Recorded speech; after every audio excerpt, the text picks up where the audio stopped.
"Can you give me a job?" the Maid's toddler asked the billionaire. His reaction shocked everyone. She was 3 years old. She walked into one of the most powerful boardrooms in New York City wearing a tiny pink backpack, clutching a fistful of crumpled papers against her chest like they were the most important documents in the world. Her shoes were mismatched. One white sneaker, one light-up purple one. Her hair was in 2 uneven pigtails. There was a small smear of strawberry jam on her left cheek that nobody had caught yet. She marched past the glass doors like she owned the building. The receptionist stood up. The security guard took a step forward. 3 executives in tailored suits turned their heads. And then she stopped right in front of the most powerful man in the room. 40-year-old Dominic Hale. Net worth $4.2 billion. CEO of Hale Enterprises. A man who had once made a hedge fund manager cry during a quarterly review. A man whose silence cost more than most people's words. He looked down at her. She looked up at him. And with complete, devastating sincerity, she held out her crumpled papers and said, "Can you give me a job?" The room went still. Not the polite still of a meeting pausing. The deep, strange still of something no one had a script for. Dominic Hale, who always had a script, said nothing. His jaw moved once, then stopped. The papers she was holding were a grocery list, a drawing of a purple cat, and what appeared to be a folded electric bill. She had assembled them into what she clearly believed was a professional portfolio. She was waiting for his answer. And the strangest part, the part that would take Dominic weeks to understand, was that in that moment, standing in front of a toddler with mismatched shoes, something inside his chest cracked open for the first time in years. He didn't know her name yet. He didn't know her mother's story. He didn't know what was coming, or what he was about to risk, or what this little girl was going to cost him. But something told him this was the most important meeting of his life. The 43rd floor of the Hale Enterprises building was silent in the way that only expensive things are silent. Thick carpet, triple-paned windows, climate-controlled air that hummed so quietly you forgot it was there. The silence wasn't peaceful. It was the silence of a space that had been designed to eliminate everything human. Dominic arrived at 6:45 every morning. His driver dropped him at the east entrance. His assistant, Carol, had a black coffee and a printed brief waiting on his desk before he removed his coat. He reviewed the brief standing up. He never sat until he was ready to work. He had learned, somewhere in his 30s, that routines were armor. The office told you everything about him. There were no personal photographs on the desk. No vacation souvenirs on the shelves. The artwork on the walls had been selected by an interior design firm, high contrast, abstract, inoffensive. The kind of art that said success without saying anything else. On a credenza near the window sat a single framed photo. Not of a person, of a building. The first office tower Dominic had ever acquired, back when he was 26 and running on borrowed money and 4 hours of sleep. He kept it there not out of sentimentality, but as a reminder of what it had cost, of what it had taken, of the version of himself who had bet everything on a single deal and had not slept again until it closed. He was proud of that man. He was also a little afraid of him. Dominic had been engaged once. Her name was Sylvia, and she was smart and beautiful and had understood, in the end, that she was competing with something she couldn't fight. Not another woman. Not ambition, exactly. Something older and quieter, a need to control every variable, to keep the world at a precise, safe distance. She had left on a Tuesday. She had been kind about it. That had somehow made it worse. That was 6 years ago. Since then, there had been dates arranged by well-meaning colleagues. A few evenings that were pleasant and went nowhere. Dominic told himself he didn't mind. He told himself that this was the life he had built, and it was exactly what he had wanted. He was very good at telling himself things. His apartment was on the 52nd floor of a building he owned. 3,000 square feet. A chef came on Tuesday and Thursday evenings. A housekeeper came Monday and Friday mornings. He ate his meals at the kitchen island, reading reports. He watched exactly 40 minutes of television before bed, always documentaries, never anything with too much feeling in it. He had no pets. He had considered a dog once seriously, for about 2 weeks. Then a deal had come up that required him to be in 4 cities in 8 days, and he had let the idea go. His sister, Margot, called him every Sunday. He answered about half the time. When he did answer, she would tell him about her husband and her kids and the leaking bathroom faucet and the school play, and Dominic would listen and say the right things, and after he hung up he would sit for a moment with his phone in his hand and feel something he never tried to name. He donated to 11 charities. He did not attend any of their galas. He funded a scholarship program at his alma mater. He had never once visited the campus to meet the recipients. Generosity was easier at arm's length. Everything was easier at arm's length. On the morning the little girl walked into his office, Dominic had been in back-to-back meetings since 7 a.m. He was tired in the way he was always tired. Not physically, but in a deeper place, the kind of tired that sleep didn't fix. He had a $3 billion acquisition on the table. He had a board that was watching him like he was a horse they'd bet heavily on. He had 48 hours to make a decision that would define the next decade of the company. He was, in other words, completely in control. And then the door to his office opened, and in walked a 3-year-old girl with a grocery list and a drawing of a purple cat, and everything Dominic Hale had built to keep the world at a safe distance developed its first crack. Her name was Elena Vasquez. She was 27 years old, and she had been working as a cleaning staff member at Hale Enterprises for 4 months, assigned to the executive floor on early morning rotations. She was punctual, thorough, and almost entirely invisible, which was exactly what the job required. She had not planned to bring Lily to work. She had not planned any of this. Elena's usual arrangement was her neighbor, Mrs. Papadopoulos, a retired schoolteacher on the 3rd floor of their building who watched Lily on weekdays for $30 a day, which Elena paid in cash on Fridays, and which represented roughly 12% of her weekly take-home. It was not a small number. Elena had done the math 100 times. That morning, Mrs. Papadopoulos had called at 5:15 a.m. with a chest cold and sincere apologies. The backup option, Elena's cousin Rosaria, was covering a double shift at the hospital and unreachable. The third option, there was no third option. Elena had stood in her small kitchen for 6 minutes, doing the kind of fast, silent problem-solving that single mothers do at 5 in the morning. If she called in, she risked the job. The HR coordinator had already flagged one absence from 2 months ago when Lily had a fever. A second one would trigger a review. The job had health insurance. The job had a bus pass subsidy. The job was the thing that kept all the other things standing. So she had dressed Lily carefully, packed the pink backpack with crayons and 2 board books and a small container of crackers, and rehearsed the speech she would give to the facilities supervisor.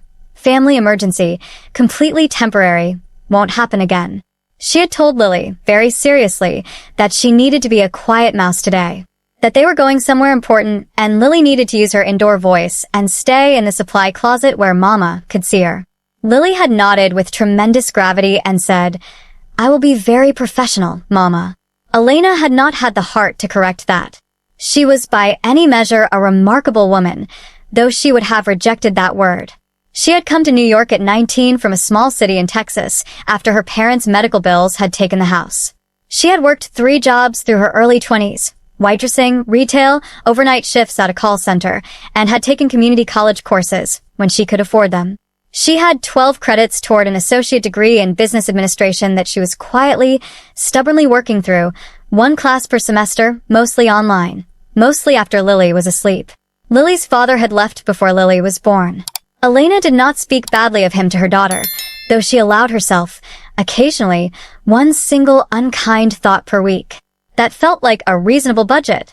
She was not defined by any of this. That was the thing about Elena that you noticed if you were paying attention, and most people weren't because she was the kind of person who made herself easy to overlook. But if you watched her, really watched her, you saw the dignity in the way she carried herself even in a uniform. The way she talked to Lily, not down to her, but at her like a person who deserved to be spoken to honestly. The way she never asked for anything she hadn't earned. Lily, her daughter, was 3.5 and was made of some kind of uncut sunlight. She had Elena's dark eyes and a laugh that seemed too large for her body. She noticed everything. She had opinions about clouds. She asked why an average of 40 times a day, and when she got an answer she found unsatisfying, she would narrow her eyes and say, "But really why?" until she got a better one. She had a stuffed elephant named Gerald who she treated as a trusted colleague. She believed, sincerely, that birds could understand her if she spoke slowly enough. She was also, as Elena had long suspected, entirely fearless. Which is why, when Elena stepped into the supply closet briefly to retrieve her cleaning cart, and Lily spotted the open door to the executive hallway, and Elena turned back around 2 minutes later to find Lily gone, the pink backpack gone, the crackers gone, Gerald tucked securely in the front pocket, she understood immediately what had happened. Lily had gone to find something to do. Elena abandoned the cart and ran. She was 40 seconds too late. He did not send her away. That was the first thing. It was the thing that surprised everyone, including Dominic. He had asked one of the assistants to locate the child's parent. That was the sensible, efficient thing to do. But while they were locating the parent, Lily was still standing in his office, and she had put her papers down on his desk with some authority, and was now looking around the room with the focused intensity of someone assessing a property. "You have a lot of chairs," she said. "I do," Dominic said. "Why don't you have pictures?" He looked at the walls. "I have art." She considered this. "It doesn't look like anything." He looked at the nearest piece, a large abstract canvas in charcoal and slate, $40,000, critically acclaimed. "It's abstract," he said. "My purple cat is better," she said. She pointed to the paper she had deposited on his desk. "That one." He looked. The purple cat had 6 legs and an expression of tremendous confidence. "It's very good," he said. He meant it, which surprised him. Elena arrived 30 seconds later, out of breath, mortified, her face a precise map of maternal panic. She stopped in the doorway, took in the scene, her daughter standing at the desk of the most powerful man in the building, a drawing between them, and began apologizing immediately. Fast, clear apologies, no excuses. Just sorry, and it won't happen again, and please, she needed this job. Dominic held up one hand. He told Elena that it was fine. He told her to finish her shift. He said Lily could stay with his assistant Carol in the reception area until she was done. Elena looked at him like he had said something in a language she didn't speak. He said it again. She said, "Why?" Nobody ever asked him why. People said yes to Dominic Hale, quickly and with gratitude. Nobody asked him to explain his kindness. He didn't have an answer. He said, she applied, "It seems only fair." Elena looked at the crumpled papers on his desk. Something moved across her face. She nodded once and left. What followed over the next 3 weeks happened in small increments. The childcare situation did not resolve immediately. Mrs. Papadopoulos recovered, but then had a fall. Minor, but enough to make her unavailable for another stretch. Rosaria remained buried in hospital shifts. Elena rotated through a series of imperfect solutions, and twice, not more, she arrived at work with Lily in tow, always apologetically, always with a plan for how it would be handled. Both times, the plan unraveled within 40 minutes. Both times, somehow, Lily ended up parked in the reception area outside Dominic's office, coloring with extraordinary focus and occasionally narrating what she was drawing to whoever walked past. Dominic, both times, found reasons to walk through reception. He told himself it was practical. His printer was out there. Carol's workstation was out there. On the second occasion, Lily looked up from a drawing and said, "I made one for you. It's a building. It's your building." He took the paper. It was remarkably recognizable. The Hale Enterprises Tower, rendered in crayon, with what appeared to be a small sun wearing sunglasses in the corner. "The sun has glasses," he said. "It's bright," she said, with patient logic. He put the drawing in his desk drawer. Not on the credenza. Not displayed anywhere. In the drawer. Where he knew exactly where it was. Over days, then weeks, small things accumulated. Lily learned that he liked black coffee and found this baffling and deeply concerning. She asked him once, with furrowed brow, if he had ever tried hot chocolate. He said no. She looked at him for a long moment and said, "Okay, but you should." He had hot chocolate the next morning. He didn't tell anyone. Elena began to relax, fractionally. She was careful with him, professional, precise, never presuming, but her apologies became less frantic. She started to let herself make brief eye contact in the hallway. Once, when he asked how Lily was doing, she actually answered instead of just deflecting, and she talked for 3 whole minutes about how Lily had started insisting that Gerald the elephant go to school with her, and how this had created a diplomatic incident at the daycare. Dominic had laughed. A real laugh, not a polished one. He noticed it later. The way it had just come out. Then came the Thursday when Carol was sick, the office was chaos, and somehow Lily ended up sitting in the chair across from Dominic's desk for 20 minutes while he was on a call. She did not interrupt. She sat with her crayons, working on something, glancing up occasionally to check on him like a small, concerned professional. When he hung up, she said, "You sounded tired." "Long day." She got up, came around the desk, and patted his hand once, the way you might comfort someone who had scraped their knee. Then she went back to her chair and resumed coloring. Dominic sat very still for a moment. On Friday, when Elena came to collect Lily at the end of her shift, Lily gave her mother a long hug and then turned back to wave at Dominic. "Bye, Daddy," she said. The word just came out. Naturally, easily, like it had been true for a long time. Elena froze. Horror crossed her face. She started to correct it. Dominic shook his head slightly. It was a barely visible thing. But Elena saw it. She closed her mouth. And Dominic said, quietly, looking at his desk, "Have a good night." Dominic did not know it yet, but he had already changed. It happens that way sometimes. The shift is quiet. It doesn't announce itself. You don't feel it happening. You only understand it later, looking back when you can trace the thread. One Thursday afternoon, Carol mentioned offhandedly that the building management was planning to restructure the cleaning contract, consolidate vendors, reduce headcount, outsource to a firm that came in 30% cheaper. It was a financial decision. A smart one, probably. Dominic had approved tighter operational budgets 6 months ago. He said nothing, but he kept thinking about it. He found himself, that evening, looking up the cost difference on his laptop. He hadn't looked up a number that small in years. He also found himself thinking about Elena's face when she had first arrived, out of breath, expecting to be fired, delivering her apologies like someone who had rehearsed them in the elevator on the way up. He thought about Lily patting his hand. He told himself none of this was relevant. But here is what he did not know yet. The Whitmore acquisition, the $3 billion deal that sat on his desk and was going to define the next decade of his company, had a condition buried in the contract. A condition that the incoming board had quietly, specifically inserted. And that condition was going to change everything. If he had closed the deal that week, the way he had planned to, everything would have stayed exactly as it was.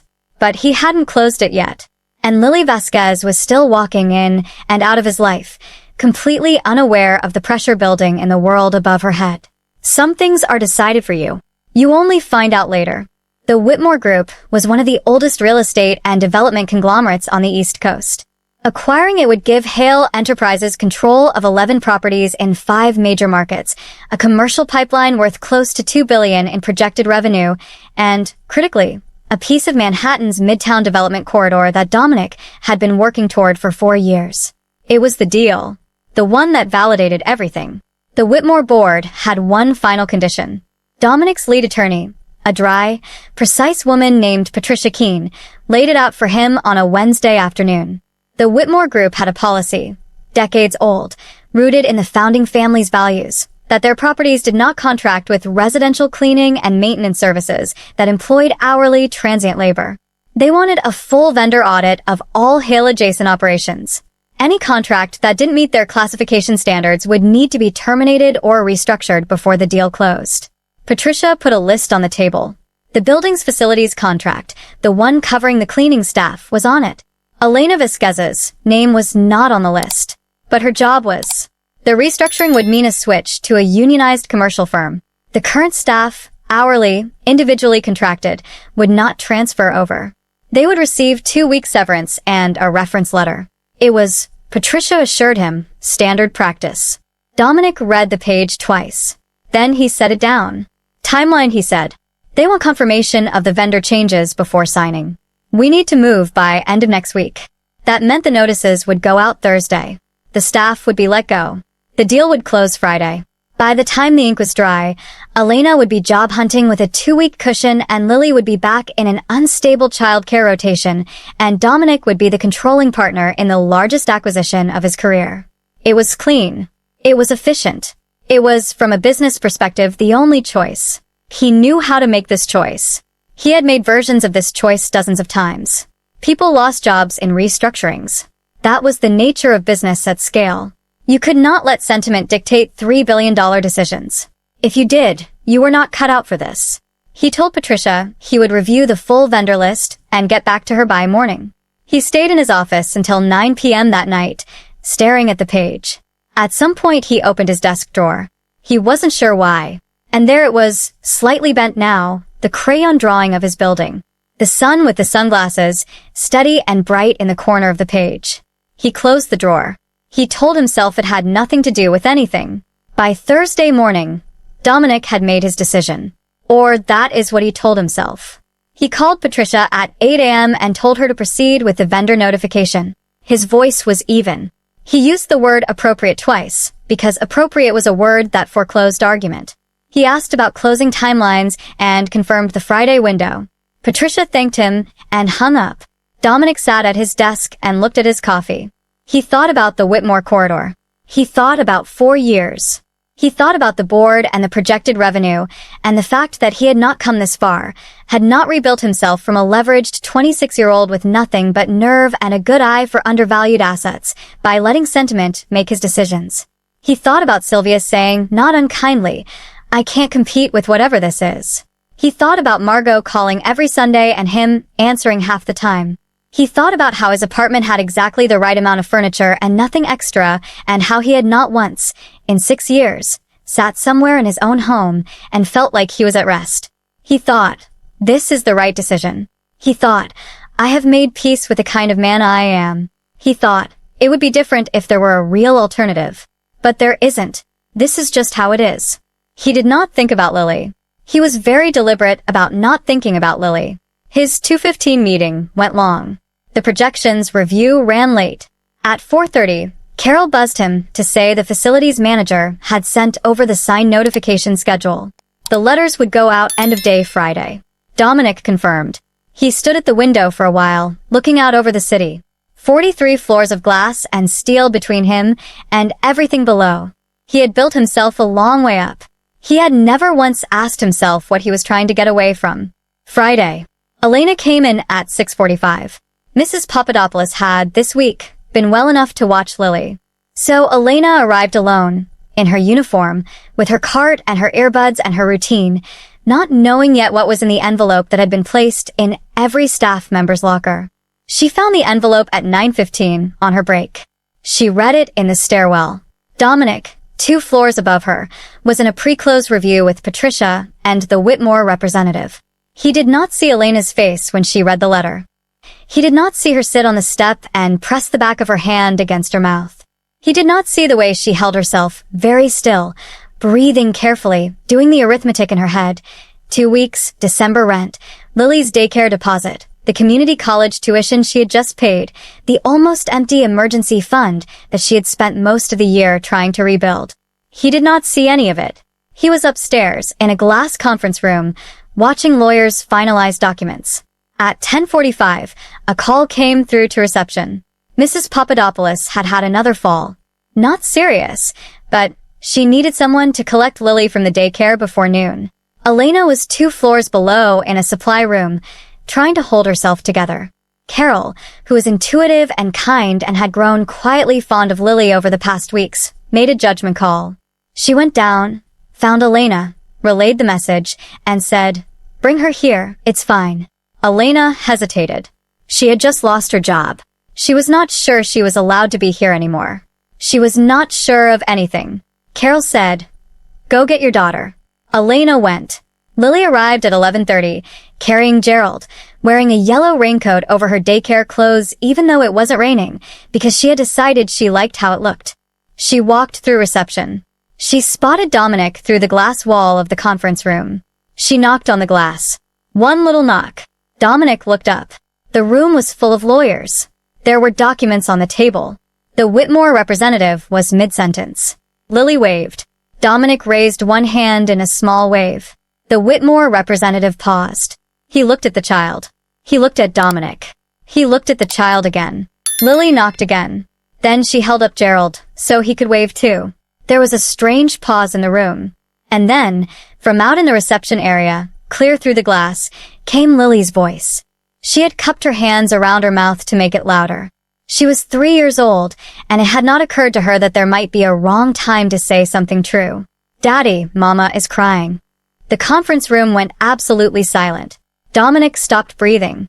"Daddy, Mama got a sad letter. She said it's okay, but she was crying in the stairs and she thinks I didn't see, but I did." Lily lowered her hands. She looked at him through the glass with her dark eyes, completely calm, completely trusting. She had reported what she knew. She believed he would know what to do with it. "Okay," she said. The word just sat there. One syllable. 3 years of guileless, total faith. Dominic looked at the table in front of him, at the documents, at the pen in his hand, at the man across from him who represented $3 billion and 4 years and everything he had told himself he was building toward.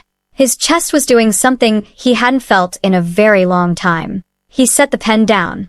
Later, much later, in the quiet aftermath of that day, Elena would ask him why. Not accusingly. She had a right to know, that was all. People who change the direction of your life owe you at least a partial explanation. He told her about his mother. She had been a hospital cleaner for 22 years. Hard work, invisible work, the kind that keeps a place running without anyone noticing unless it stops. She had raised Dominic and Margot on that salary after their father left when Dominic was 7. She had worked double shifts so Dominic could stay in school, so he wouldn't have to work the way she worked, so he could become something different than what the math said he was allowed to be. She had died the winter Dominic was 29. A stroke. Sudden and complete. He had been in Singapore when it happened on his first international deal, the one that had started everything.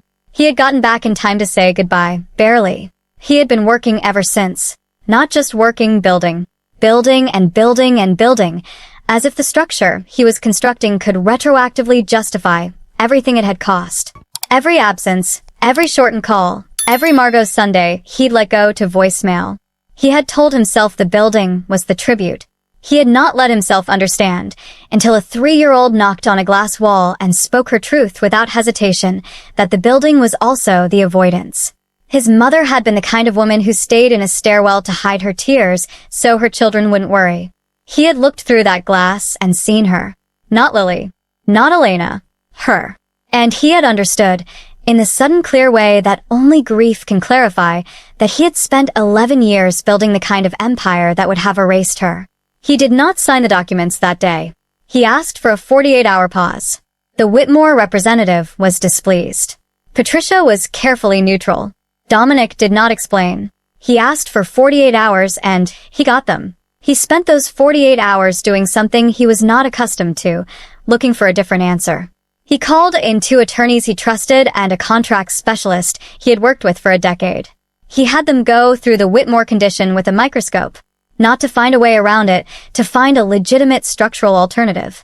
A way to honor the spirit of their vendor requirement while keeping the facility staff on a restructured, compliant employment model. It took 36 hours. It was not simple. It required Dominic to create a new subsidiary, reclassify the contract, and absorb a higher operational cost that he had previously been avoiding. It cost him, conservatively, $400,000 over the next year. Not devastating. Not nothing. The Whitmore board pushed back. They had not expected a counteroffer on what they'd considered a minor administrative condition. Dominic presented the structure with the same precision he had used on every deal of his career. He made the case that the new model actually exceeded their standards, reduced liability, and created cleaner documentation. He got them to agree on Tuesday afternoon. The deal closed Thursday. The building staff kept their jobs. Elena Vasquez, who had spent the weekend quietly and methodically sending out applications and saying nothing to Lily about what was happening, received a message Tuesday from the HR office. Her contract had been restructured. Her hours were the same. Her pay had increased fractionally. She sat in her kitchen for a long time after she read it. She called her cousin Rosaria. She couldn't find the words to explain. She just said, "It worked out." Rosaria said, "Things don't just work out." Elena said, "I know. Someone made it work." She looked at Lily, who was feeding crackers to Gerald and having a full, serious conversation with him about clouds. She felt something large and unnameable move through her. It did not become a romance right away. That would be the easy version, the version that rushes to the ending. The real version was slower and truer than that. What happened first was a conversation. Dominic had asked, through Carol, if Elena would be willing to speak with him when her shift ended. Not in the conference room. Not formally. He was in the small kitchen on the 43rd floor, making coffee poorly when she arrived. He told her what he'd done, not to be thanked, so she would know, and so it could be honest between them. She was quiet for a moment. Then she said, "Why?" He told her about his mother. The short version. The version he had not told anyone except Margot. She listened without interrupting. When he was done, she said, "She sounds like she was a remarkable woman." He said, "She was." And then Elena said, simply, "Lily's going to be thrilled that she helped." He looked at her. She said, "She knocked on the glass because she thought you'd know what to do." She was right. He didn't have a response to that. He looked at his coffee. What grew in the months after that was quiet and careful, built out of small real things. Saturdays when Lily's daycare had events, and Elena sometimes ran into Dominic in the building lobby. Lunches in the park across the street that started accidentally, and then started happening on purpose. Conversations about Elena's business credits, which Dominic, carefully, without making it a thing, started to ask about with genuine interest. Lily, who had decided Dominic was part of her roster of important people and treated him accordingly, once brought him a rock she had found on the sidewalk and explained it was a good luck rock and that he needed it more than she did. He put it on his desk. Not in the drawer. On the desk, where he could see it. His apartment still had exactly the right amount of furniture. But he started answering when Margot called on Sundays. All the calls, not half. And when she asked him how he was, he started saying things that were true. He did not rush. He had spent his whole life in a hurry to build something and had not stopped to look at what he was building it from. He was learning slowly to stay. Some people spend their whole lives building walls and calling them skyscrapers. Dominic Hale built more than most. He was careful and controlled and efficient, and he kept the world at exactly the distance he needed it to be at, and for a long time he believed that was the same thing as strength. Then a 3-year-old walked into his office with a grocery list and a drawing of a purple cat and asked for a job. And something that had been closed for a very long time opened. Not all at once. Not like in movies where the music swells and the light changes and everything is suddenly different.